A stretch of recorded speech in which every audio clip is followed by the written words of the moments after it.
Hi friends, എല്ലാവർക്കും നമസ്കാരം. അപ്പോൾ ഇന്ന് നല്ലൊരു അടിപൊളി തോരനാണ് കേട്ടോ കാണിക്കുന്നത്. നിങ്ങൾ ഇപ്രാവശ്യം ഓണത്തിന് ഇതൊന്നും ഉണ്ടാക്കി നോക്കൂ. നല്ല സൂപ്പർ ടേസ്റ്റാണ്, അതുപോലെ തന്നെ ഹെൽത്തിയാണ്. പപ്പായ അല്ലെങ്കിൽ ഓമക്കായും പിന്നെ കുറച്ച് ചെറുപയറും വെച്ചിട്ടുള്ള ഒരു നല്ലൊരു തോരനാണ്. അപ്പോൾ നമുക്ക് കണ്ടു നോക്കാം എങ്ങനെയാണ് ഉണ്ടാക്കുന്നതെന്ന്. അപ്പോൾ അതിന് മുന്നേ നമ്മുടെ ചാനൽ സബ്സ്ക്രൈബ് ചെയ്യാത്തവരുണ്ടെങ്കിൽ സബ്സ്ക്രൈബ് ചെയ്യാനും ഫോളോ ചെയ്യാനൊന്നും മറക്കണ്ട കേട്ടോ. അപ്പോൾ അതിന് വേണ്ടിയിട്ട് ആദ്യം ചെറുപയറൊന്ന് വേവിച്ചെടുക്കണം. അതിന് വേണ്ടിയിട്ട് ഞാൻ ഒരു 1/4 കപ്പ് ചെറുപയർ നന്നായിട്ട് കഴുകിയെടുത്തിട്ടുണ്ട്. ഞാനിപ്പോൾ അത് കുതിർത്തിയിട്ടൊന്നുമില്ല. നിങ്ങൾക്ക് വേണമെങ്കിൽ കുതിർത്തിയ ചെറുപയറും ഇതിനെടുക്കാം, മുളപ്പിച്ച ചെറുപയർ വേണമെങ്കിൽ അതും എടുക്കാം കേട്ടോ.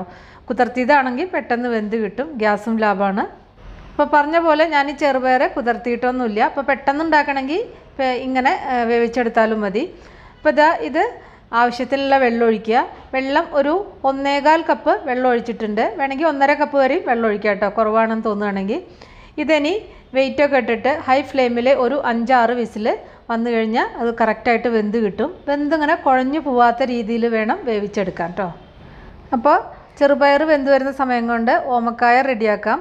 അതിന് വേണ്ടിയിട്ട് ഞാൻ ഒരു 250 ഗ്രാം ഓമക്കായാണ് എടുത്തിരിക്കുന്നത്. ഓമക്കായ, പപ്പായ അല്ലെങ്കിൽ കപ്ലങ്ങ എന്നെല്ലാം പറയാം ഇതിന്. അപ്പോൾ ഏറ്റവും ആദ്യം ഓമക്കായയുടെ മീതെ ഇങ്ങനെ കത്തിക്കൊണ്ട് ഇങ്ങനെ കൊത്തി കൊടുക്കുക. അപ്പോൾ അതിൻ്റെ ഉള്ളിലത്തെ പാലൊക്കെ പുറത്തേക്ക് വരും, ആ കറ. അത് എന്നിട്ട് കഴുകി കളയണം. എന്നിട്ടാണ് തൊലി ചെത്താവൂ. അത് പോയിട്ടില്ലെങ്കിൽ നമ്മുടെ വായ പൊള്ളും കേട്ടോ, പിന്നെ അതൊരു ടേസ്റ്റും ഉണ്ടാവില്ല. ഇപ്പോൾ ഇതാ തൊലിയൊക്കെ കളഞ്ഞ് നന്നായിട്ട് കഴുകി വെച്ചിട്ടുണ്ട്. ഇനി ഇത് ഗ്രേറ്റ് ചെയ്തെടുക്കുകയാണ് വേണ്ടത്.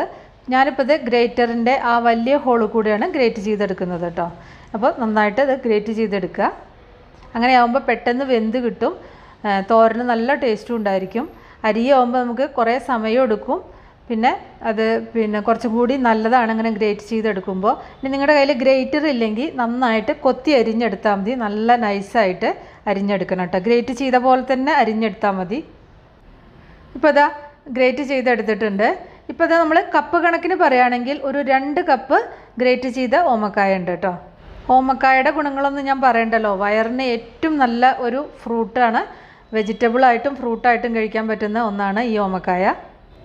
ഇനി ഇതിലേക്കുള്ള അരപ്പ് റെഡിയാക്കാം. അതിന് വേണ്ടിയിട്ട് 1 കപ്പ് ചിരകിയ നാളികേരമാണ് എടുത്തിരിക്കുന്നത്. പിന്നെ ഇതിലേക്ക് ഒരു 2 അല്ലി വെളുത്തുള്ളി കൂടി ചേർക്കുക. ഒരു 4-5 ചുവന്ന ഉള്ളി കൂടി ചേർക്കണം. ഇനി ഇതിലേക്ക് 1/2 ടീസ്പൂണിനേക്കാൾ കുറവ് വെച്ചിട്ട് മഞ്ഞൾപ്പൊടി കൂടി ചേർക്കാം കേട്ടോ. പിന്നെ എരിവിന് ആവശ്യമായിട്ടുള്ള പച്ചമുളക് 3-4 കൂടി ചേർക്കാം. അത് നിങ്ങളുടെ എരിവിനനുസരിച്ച് അഡ്ജസ്റ്റ് ചെയ്യുക. എരിവ് നല്ല വേണമെങ്കിൽ ഒരു 4 ചേർക്കാം. ഇനി ഇതിലേക്ക് ഒരു 5-6 കറിവേപ്പില കൂടി ചേർക്കുക, അല്ലെങ്കിൽ ഒരു തണ്ട് കറിവേപ്പില ചേർക്കാം. എന്നിട്ട് ഇതെല്ലാം കൂടിയിട്ട് നന്നായിട്ട് ഒതുക്കിയെടുക്കുക. ഇത് അരച്ചെടുക്കരുത് കേട്ടോ, നന്നായിട്ട് ഒതുക്കിയെടുത്താൽ മാത്രം മതി. ഇനി ഇതുണ്ടാക്കാൻ തുടങ്ങാം. അതിന് വേണ്ടിയിട്ട് കടായി അടുപ്പത്ത് വെച്ചിട്ട് ആവശ്യത്തിനുള്ള വെളിച്ചെണ്ണ ഒഴിക്കുക. വെളിച്ചെണ്ണയാണ് അതിന് ടേസ്റ്റ് ഉണ്ടായിരിക്കുക. ഇനി ഇതിലേക്ക് 1/2 ടീസ്പൂൺ കടുകും 1/4 ടീസ്പൂൺ ചെറിയ ജീരകവും കൂടി ചേർത്ത് പൊട്ടിക്കുക കേട്ടോ. ഒരു 2 ഉണക്കമുളക് ഇടുക. ഒരു പിടി കറിവേപ്പില കൂടി ചേർത്തിട്ട് ഫ്ലെയിം കുറച്ച് വെച്ചിട്ട് പെട്ടെന്ന് തന്നെ ആ അരപ്പ് ഇതിലേക്ക് ചേർക്കുക. അരപ്പ് എന്ന് പറഞ്ഞപ്പോൾ അത് ഞാൻ അരഞ്ഞു പോകരുത് കേട്ടോ, വല്ലാതെ ഇങ്ങനെ ചതച്ചെടുക്കുക. അങ്ങനെ തരിതരിപ്പായിട്ട് നമ്മൾ അരച്ചെടുക്കില്ലേ, അങ്ങനെ അരച്ചെടുക്കാൻ പാടുള്ളൂ. ഇനി ഈ നാളികേരം മിക്സ് ഇതിൽ നന്നായിട്ട് ഒന്ന് വഴറ്റിയെടുക്കണം. ആ വെളുത്തുള്ളിയുടെയൊക്കെ ആ റോ ടേസ്റ്റ് ഒന്ന് പോകണം. എന്ന് വെച്ചിട്ട് കുറേ നേരിട്ട് വഴറ്റൊന്നും വേണ്ട. ആ അരപ്പിൻ്റെയൊക്കെ ആ ഒരു പച്ചമണം ഒന്ന് മാറി കിട്ടിയാൽ മതി. ഇനി ഇതിലേക്ക് ആ വേവിച്ച് വെച്ച ചെറുപയറും കൂടി ചേർത്തിട്ട് ഒന്ന് മിക്സ് ചെയ്യാം. ചെറുപയറിൽ കുറച്ച് വെള്ളം ഉണ്ടെങ്കിൽ പ്രശ്നമൊന്നുമില്ല, അതിരുന്നോട്ടെ. ഇനി ഇതിൻ്റെ നടുവിൽ ഒരു കുഴി ഉണ്ടാക്കിയിട്ട് ഈ പപ്പായ ഗ്രേറ്റ് ചെയ്ത് ഇതിലേക്ക് ചേർത്തിട്ട് ആ ചെറുപയർ കൊണ്ട് ഇത് തട്ടിപ്പൊത്തിയിട്ട് വെക്കുക. അങ്ങനെ ആ ചെറുപയർ പപ്പായ അതിൻ്റെ ഉള്ളിലിരുന്നിട്ട് അത് വെന്ത് കിട്ടണം. എന്നിട്ടിത് കുറച്ച് നേരം ഒന്ന് അടച്ചു വയ്ക്കുക കേട്ടോ. ഇതിൽ ഞാൻ ആവശ്യത്തിന് ഉപ്പൊക്കെ ചേർത്തിട്ടുണ്ട് കേട്ടോ. ഒരു 3-4 മിനിറ്റ് കഴിഞ്ഞ് അതൊന്ന് തുറന്ന് നോക്കാം. എന്നിട്ടത് മിക്സ് ചെയ്തിട്ട് അടച്ചു വയ്ക്കാം. കുറേ നേരമൊന്നും എടുക്കില്ല, നമ്മൾ ഗ്രേറ്റ് ചെയ്തല്ലേ, പിന്നെ ഓവർ കുക്ക് ചെയ്യാതിരിക്കുകയാണ് നല്ലത്. ഇപ്പോൾ കണ്ടില്ലേ, കറക്റ്റായിട്ട് വെന്തിട്ടുണ്ട്. ഒരു 3-4 മിനിറ്റ് മതി. അടപ്പ് തുറന്നിട്ട് കുറച്ച് നേരം അതൊന്ന് തുറന്ന് വയ്ക്കുക കേട്ടോ. ഫ്ലെയിം ഒന്ന് കുറച്ചിട്ട് വേണം വയ്ക്കാൻ. എന്നിട്ട് അതൊന്ന് ഇങ്ങനെ അതിലത്തെ കൂടുതലുള്ള ജലാംശമൊക്കെ ഒന്ന് ഇവാപ്പറേറ്റ് ചെയ്ത് പോകണം. ഇപ്പോൾ കണ്ടില്ലേ, ആ തോരൻ ഇങ്ങനെ ചെറുപയർ വെന്ത് ഉടഞ്ഞു പോകരുത് കേട്ടോ. ആ ഒരു രീതിയിൽ വേണം ആ ചെറുപയർ വേവിച്ചെടുക്കാൻ.